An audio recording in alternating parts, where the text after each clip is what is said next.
Diamond হারবারের সেবাশ্রয়ের যে প্রথম ধাপ তা সম্পূর্ণ হয়েছে 10 দিনে 2,76,229 জনের চিকিৎসা হয়েছে। মেডিকেল টিমের চেষ্টায় এই উদ্যোগ সফল। সোশ্যাল মিডিয়ায় পোস্ট করেছেন অভিষেক বন্দ্যোপাধ্যায়। রবিবার থেকে ফলতায় শুরু হচ্ছে সেবাশ্রয়। এই পুরো বিষয় নিয়ে আমরা আরো জানবো, কথা বলবো। প্রবীর চক্রবর্তী এই মুহূর্তে আমাদের সঙ্গে রয়েছেন প্রতিনিধি টেলিফোন লাইনে। প্রবীর, অভিষেক বন্দ্যোপাধ্যায় তিনি পোস্ট করেছেন, কি উল্লেখ করেছেন তিনি?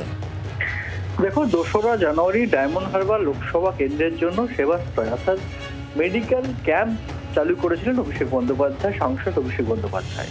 এবং 7টি বিধানসভায় ঠিক হয়েছে যে প্রতিটি বিধানসভায় 10 দিন করে এই মেডিকেল ক্যাম্প হবে। এবং সেই মতো 2রা জানুয়ারি অভিষেক বন্দ্যোপাধ্যায় ডায়মন্ড হারবার বিধানসভা কেন্দ্রের জন্য এই মেডিকেল ক্যাম্প চালু করেছিলেন, যেটা চলার কথা ছিল 10 দিন, অর্থাৎ 2রা জানুয়ারি থেকে 11ই জানুয়ারি পর্যন্ত, যেটা আজকে সময়সীমা শেষ হলো।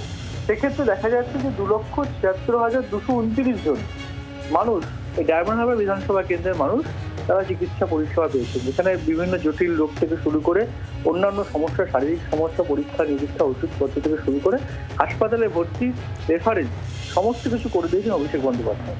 এবং দেখা গেছে যে শুধু ডায়মন্ড হারবার লোকসভা কেন্দ্রের জন্য এটা চালু হলেও রাজ্যের অন্যান্য প্রান্ত থেকেও কিন্তু আসছেন রোগীরা তাদের পরিষেবা পাওয়ার জন্য।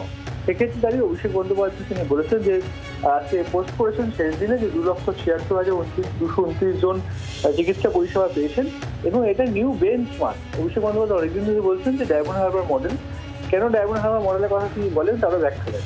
এবং সেই ডায়মন্ড হারবার মডেলে কিন্তু নতুন কর্মসূচি এই সেবাশ্রয়, যা অত্যন্ত সফল বলেই দাবি করছেন তৃণমূল কংগ্রেসের সাংসদ ডায়মন্ড হারবার কেন্দ্রের অভিষেক বন্দ্যোপাধ্যায়।